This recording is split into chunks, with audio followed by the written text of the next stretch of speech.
जय जगन्नाथ, जय पंचसखा, जय माँ बागबादिनी सारोला, जय माँ संतोषी। मो माँ संतोषीर अभय पादपद्म निजक समर्पण करी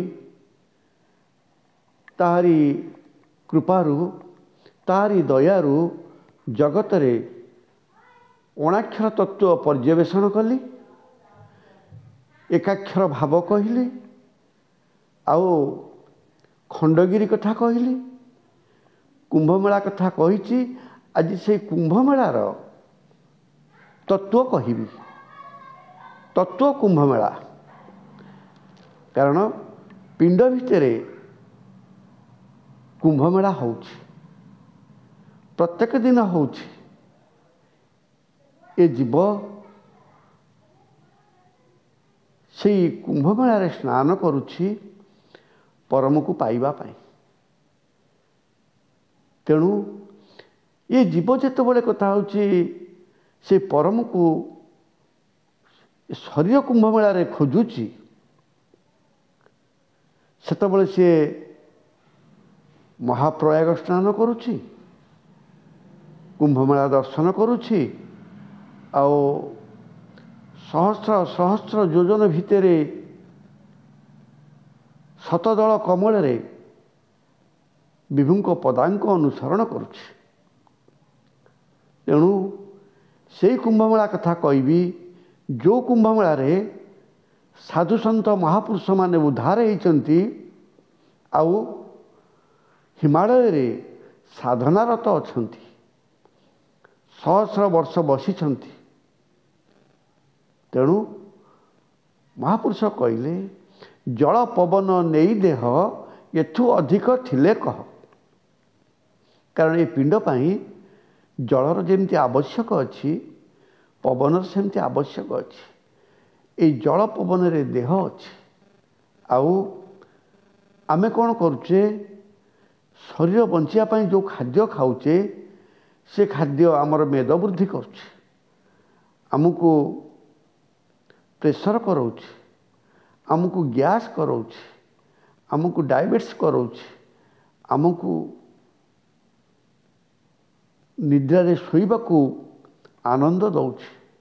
किंतु जल पवन आमर चेतना जाग्रत करिवो, आमर कुंभमेला को जीवापाई साहाय्य करिवो।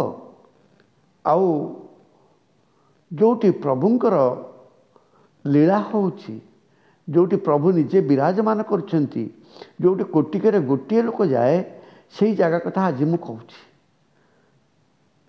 जो कुंभमेला महाकुंभमेला चली से महाकुंभमेला ठारू ये हूँ आउरी बड़ महाकुंभमेला। कारण सेठी तो जे पैसा खर्च करिवो जाई परिवो, किंतु ये कुंभमेला को अर्थ खर्च कले जाई परिवोनी, संपत्ति थिले जाई परिवोनी, सुना रूपा अलंकार थिले जाई परिवोनी, भल सज्जा संगिनी थिले जाई परिवोनी। ये केमिति जीव निजको निजे उद्धारी पारिबो, निजको निजे दर्शन करि पारिबो। निजे न चाहिबा पर्यंत, ये आत्मा न चाहिबा पर्यंत से परमात्मा को दर्शन करि पारिबो नाही। तेणु ये कुंभमेला रे कोटिके गोटे जाउछि। तेणु केन्द्रापड़ा जिला गर्दपुर ब्लॉक पलसुधा पंचायत भद्र ग्राम रे माँ संतोषी श्रीक्षेत्र ब्रह्म अणाक्षर मंदिर अच्छी।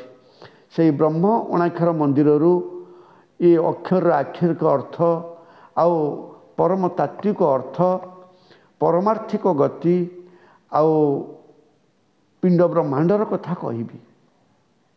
तेणु आपण मैंने किछि समय पाई संपूर्ण शुणी पारिबेनी, सेइथिपाई आपण मानकु गोटे नंबर दउची, आपण से नंबर रे जोगाजोग करिवे। से नंबरटी है 6371041934। बाबूरे प्रयागराज कुंभमेला रे कोटि कोटि लोक आसिछंती, आउ सेमाने जदि कथा होची से जल रे ସ୍ନାନ କରିଦେଲେ ଉଦ୍ଧାର ହେଇଯିବ, ତାହେଲେ କେହି ସାଧୁ ମହାପୁରୁଷ କଥା ହେଉଛି କୋଟି କୋଟି ବର୍ଷ ବଞ୍ଚିପାରିବେ ନାହିଁ। କାରଣ ଜଣେ ସାଧୁ ମହାତ୍ମା ସେ ଅମର ହେଇ ରହିଛନ୍ତି। ବାବୁରେ ଏ ପୃଥିବୀ ବକ୍ଷରେ କେତୋଟି ହାତ ଗଣତି ସାଧୁସନ୍ଥ ମହାପୁରୁଷଙ୍କର ନାଁ ଗାଁ ଅଛି।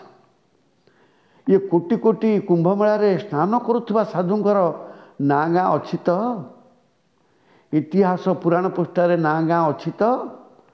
ଆଉ ନାଁ ଗାଁ ରହିବ ତ? କିନ୍ତୁ କେଉଁ କୁମ୍ଭମେଳାରେ ସ୍ନାନ କଲେ ନାଁ ଗାଁ ରହିବ ଆଜି ଆପଣମାନଙ୍କୁ କହୁଛି। ଆପଣମାନେ ତତ୍ତ୍ୱଗୁରୁ କରନ୍ତୁ।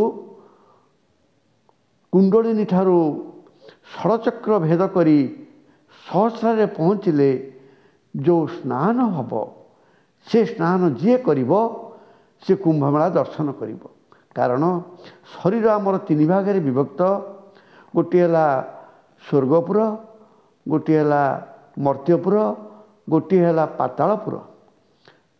ସ୍ୱର୍ଗପୁରରେ କୁମ୍ଭମେଳା, ସ୍ୱର୍ଗରେ ବୈକୁଣ୍ଠପୁର, ସ୍ୱର୍ଗରେ ନିରାକାରପୁର, ସ୍ୱର୍ଗରେ ଅନନ୍ତ ଶୟନ, ଯେଉଁଠି ପ୍ରଭୁ ଅନନ୍ତ ଶୟନ କରିଛନ୍ତି।